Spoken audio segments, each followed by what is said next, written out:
নমস্কার, মিথি কুকিং চ্যানেলে সবাইকে স্বাগতম। আবারও চলে এলাম নতুন একটি রেসিপি নিয়ে। আজ আমি আপনাদের সাথে শেয়ার করব ডাল পুরি। তো ডাল পুরি তৈরি করবার জন্য আমি প্রথমে ডালের পুরটা তৈরি করব। আর সেজন্য প্রথমে মুসুর ডালটা ভালো করে ধুয়ে নিয়েছি। আর আমি এখানে হাফ কাপ ডাল নিয়েছি। তো ডালটা এখন আমি হাফ চামচ লবণ এবং হাফ চামচ হলুদ গুঁড়া দিয়ে সেদ্ধ করতে দেব। ডালটা আমি ঢাকা দিয়ে সেদ্ধ করে নেব। তো কিছু সময় পর ঢাকা তুলছি, দেখুন ডালটা একদম সেদ্ধ হয়ে গেছে। তো ডালটা নামিয়ে নেব। অন্য একটা প্যানে 2 টেবিল চামচ সয়াবিন তেল দিয়ে দিয়েছি। আর তেলটা গরম হয়ে এলে একটা পেঁয়াজ কুচি দিয়ে দিলাম। পেঁয়াজটা ভাজা হয়ে এলে সেদ্ধ করা সেই ডালটা দিয়ে দেব। এবার ডালটা পেঁয়াজের সাথে মিশিয়ে নেব।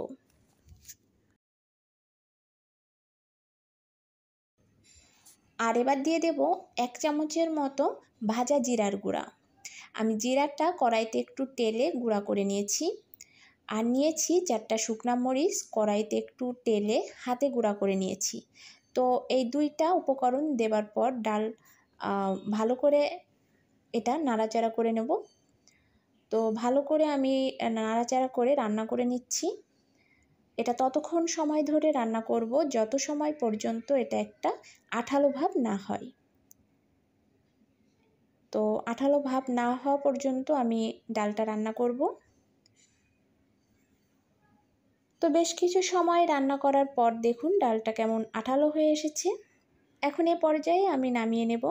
এটা ঠান্ডা হলে আর একটু শক্ত হবে। তো ডালের পুরটা ঠান্ডা হতে থাক, আমি চলে যাব এবার ময়দার কাছে। তো আমি এখানে 2 কাপ ময়দা নিয়েছি। আর ময়দার সাথে দিয়ে দেব 1 চা চামচ লবণ। দিয়ে দেব 1 টেবিল চামচ চিনি। শুকনা উপকরণগুলো ভালো করে মিশিয়ে নেব। আর এবার দিয়ে দেব 1/4 কাপ সয়াবিন তেল। যদি এখানে চামচের হিসাব করেন তাহলে 4 টেবিল চামচ সয়াবিন তেল দিতে হবে পুরির জন্য। আর যদি আপনি কাপের হিসাব করেন তাহলে আপনাকে 1/4 কাপ সয়াবিন তেল দিতে হবে। এখানে মাপটা হচ্ছে 1 কাপ ময়দার জন্য 2 টেবিল চামচ সয়াবিন তেল। সো আমি এখানে 2 কাপ ময়দা নিয়েছি, তাই আমাকে 4 টেবিল চামচ সয়াবিন তেল দিতে হবে, অর্থাৎ 1/4 কাপ সয়াবিন তেল দিয়ে আমি ময়দাটা মাখবো।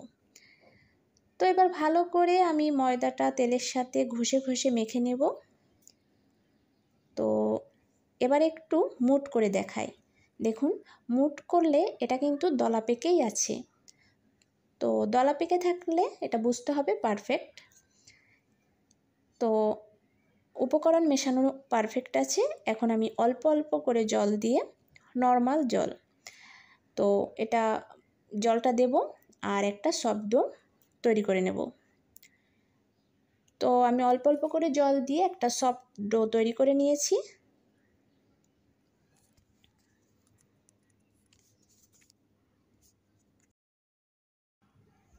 এখন হাতে একটু সয়াবিন তেল দিয়ে ভালো করে ডোর গায়ে মেখে নেব। এতে করে ডোটা উপর থেকে হার্ড হয়ে যাবে না। আর এখন আমি ডোটা 20 থেকে 25 মিনিট সময় ধরে ঢাকা দিয়ে রেস্টে রেখে দেব। তো ফিরে এলাম 25 মিনিট পর। ঢাকা তুলে কয়েক সেকেন্ডের জন্য মথে নেব। তো ডোটা মথে নিয়েছি কয়েক সেকেন্ডের জন্য। এখন একটা দড়ির মতন করে নিয়ে লেচি কেটে নেব। লেচি আপনি আপনার পছন্দ মতন কেটে নেবেন। আমি এখানে লেচি কেটে নিয়েছি। আমার লেচিগুলো একটু বড় বড় হয়েছে। আপনারা চাইলে এর থেকে ছোট ছোট লেচি করতে পারেন। দোকানের পুরিগুলো কিন্তু এত বড় হয় না, আমি যতটা বড় আজকে করছি। দোকানের লুচিগুলো দোকানের ওই পুরিগুলো এটা কিন্তু একটু ছোট হয়। তো লেচিটা একটু ছোট নেবেন। আর আমার মতন বড় বড় খেতে চাইলে একটু বড় বড় করে লেচি নেবেন। এখন লেচিগুলো 2 হাতের সাহায্যে একটু গোল গোল করে নিচ্ছি। তো সবগুলো লেচি আমার গোল করা হয়ে গেছে। এখন সাইডে ঢাকা দিয়ে রেখে দেব। তো আমি একটা পুরি তৈরি করার জন্য একটা লেচি নিয়ে নিয়েছি। আর লেচিটা আমি প্রথমে হাত দিয়ে প্রেস করব। তারপর চারপাশের সাইডগুলো টেনে টেনে এটা একটু বড় করব।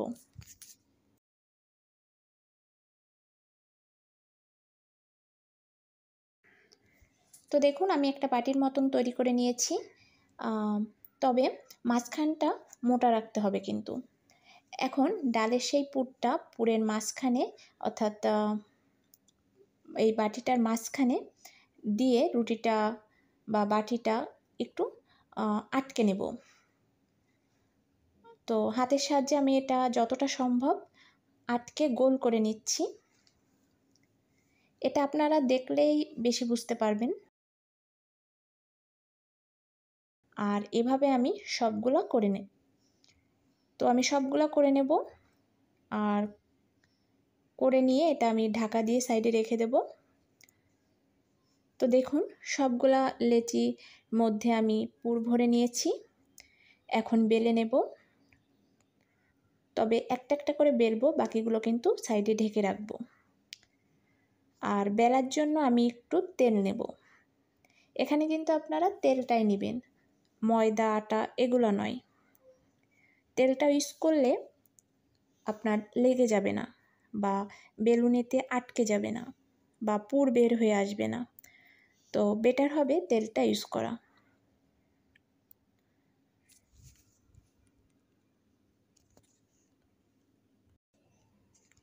তো দেখুন আমি সবগুলো পুরি এভাবে বেলে নেব।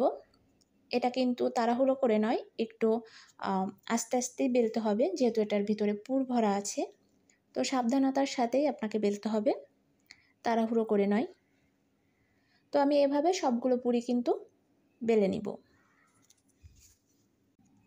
তো সবগুলো পুরি বেলা ওকে, এখন আমি ভেজে নিব। তো ভাজার জন্য চুলাতে তেল দিয়ে দিয়েছি। তেলটা মিডিয়াম গরম করে এখন তেলের মধ্যে পুরিটা ছেড়ে দেব। পুরির যে সাইড সিল করেছিলাম সেই সাইডটা বা সেই পাশটা তেলের ভিতরে ডুবিয়ে দিয়ে আমি পুরিটা ভাজবো। অর্থাৎ সিল করা পাশটা তেলের মধ্যে থাকবে আর অন্য পাশটা উপরে দিয়ে আমি এটা ভাজবো। এটা দেখলেই বুঝতে পারবেন। তো পুরিগুলো কিন্তু একটু সময় নিয়ে ভাজতে হবে। এটা হাইটে ভাজবেন না, এটা মিডিয়ামে রেখে ভাজবেন। হাইটে ভাজলে কালার চলে আসবে, কিন্তু পুরিটা কিন্তু ভেতর থেকে হবে না। আর পুরি ভাজার সময় তেমন কিছু করার প্রয়োজন নেই, ও কিন্তু নিজে নিজেই ফুলবে। আর যেটা করতে পারেন সেটা হচ্ছে একটা চামচ দিয়ে একটু তেল উপর দিয়ে উঠিয়ে উঠিয়ে দিতে পারেন। এছাড়া কিছুই করবার দরকার নেই। তো এভাবে দুই পিঠ কিন্তু কালার করে আপনার পছন্দ মতন কালার করে আপনি ভেজে নিতে পারেন।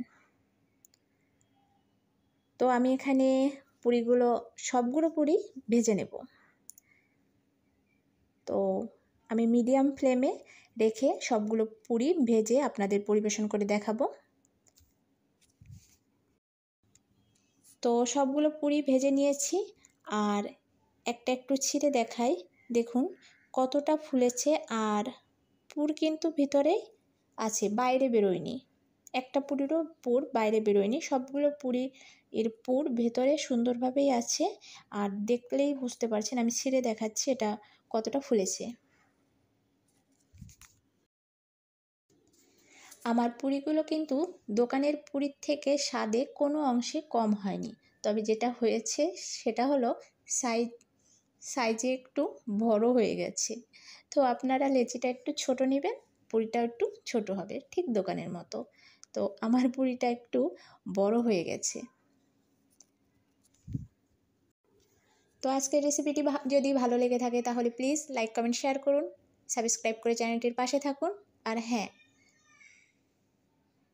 পাশে থাকা বেল আইকনটি ইয়েস করে রাখুন, এতে করে আমি ভিডিও আপলোড করার সাথে সাথে আপনার কাছে পৌঁছে যাবে। ধন্যবাদ।